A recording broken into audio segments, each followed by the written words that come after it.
No História de Seguidores de hoje eu vou contar a história da Rafa. Hoje em dia ela tem 20 anos, mas a história aconteceu na festa de 15 dela. Nesse dia ela precisou ir no banheiro, então com aquele vestido enorme foi super difícil. Mas ela conseguiu. Quando ela tava quase saindo do banheiro, ela sentiu alguma coisa puxar a saia dela. Então ela olhou pra trás. Ela viu que era uma criança pequenininha, mas ela não reconheceu essa criança. Só que a Rafa é muito sensitiva, então não é muito difícil ela ver e ouvir coisas. Então ela se abaixou pra falar com a criança. Só que a criança ficava se escondendo no vestido dela. Até que ela perguntou por que a criança tava fazendo isso. E ela respondeu que tava morrendo de medo do homem sem rosto. Ela não entendeu até que ela viu um vulto passando do lado dela.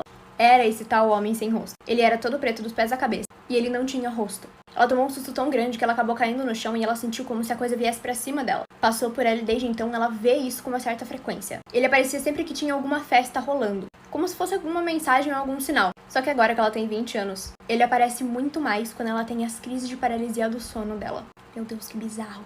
O que vocês acham que é? No História de Seguidores de hoje eu vou contar a história da Thaís. Teve uma noite que ela tava passando muito mal e a mãe dela resolveu levar ela no médico. Detalhe, o caso era um pouquinho grave. Inclusive, quando ela nasceu, ela não tinha 2 ossos em cada costela. Do lado do hospital em que ela tava ficando, tinha um lugar em que já tinham morrido muitas crianças. Eis que eram umas 3 ou 4 horas da manhã e ela começou a sentir uma dor muito insuportável no hospital. Ela gritava de dor, até que ela começou a ver uma garotinha na janela. A mãe dela veio e perguntou o que estava acontecendo, e ela falou dessa garotinha que tinha olhos verdes, era loira, usava uma roupa branca. Ela tava pendurada na janela e ficava chamando a menina pra ir junto com ela. Só que a mãe dela disse pra ela não ir. Detalhe, só ela tava vendo a garotinha. Eis que alguns anos mais tarde, ela tava sozinha em casa, a mãe dela tinha saído. E a menininha apareceu de novo na janela. A janela era alta e ela tava chamando a Thaís pra ficar pendurada na janela junto com ela. Isso era extremamente perigoso. Mas algum transe, alguma coisa fez com que a Thaís fosse. Só que quando ela chegou na janela, a mãe dela chegou em casa. A tempo de tirar ela de lá. Há pouco tempo ela viu a menina de novo. Só que dessa vez os olhos dela estavam vermelhos. Ela aparece com raiva. E ela não sabe explicar quem ou o que era. No História de Seguidores de hoje eu vou contar a história da Giovana. Ela contou que um dia ela tava na casa da tia dela. A casa da tia dela era a última casa da rua. E vira e mexe dava pra ouvir barulhos muito estranhos por lá. Do outro lado da rua tinha um mercadinho e ela precisava ir fazer compras, então ela foi. No caminho ela passou na frente da casa de uma mulher que estava sentada na varanda. Ela falou bom dia e essa senhora só acenou pra ela. Ela foi, comprou o que ela tinha que comprar e depois na volta ela viu a mulher ali de novo. Ela cumprimentou a mulher mais uma vez e dessa vez a mulher não fez nada. Ela achou bizarro, voltou pra casa da tia dela e comentou com a mãe e com a tia sobre essa mulher estranha. A mãe dela e a tia se entreolharam e falaram pra ela que não mora ninguém naquela casa há muito tempo. E o mais bizarro é, tinha uma senhora que morava de fato naquela casa, só que ela morreu aos 90 anos e já fazia um tempo isso.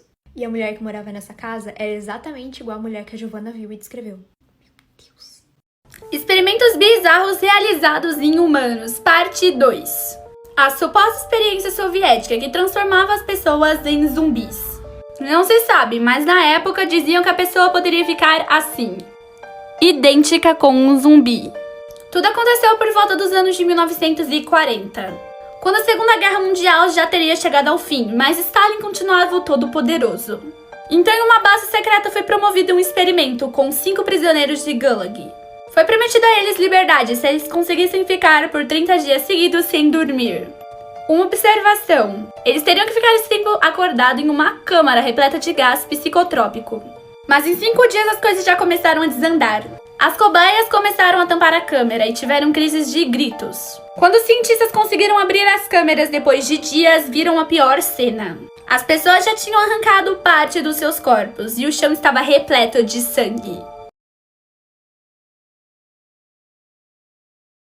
Hoje eu vou te contar uma história bizarra que aconteceu aqui no Brasil. Se chama Castelinho da Rua Pá.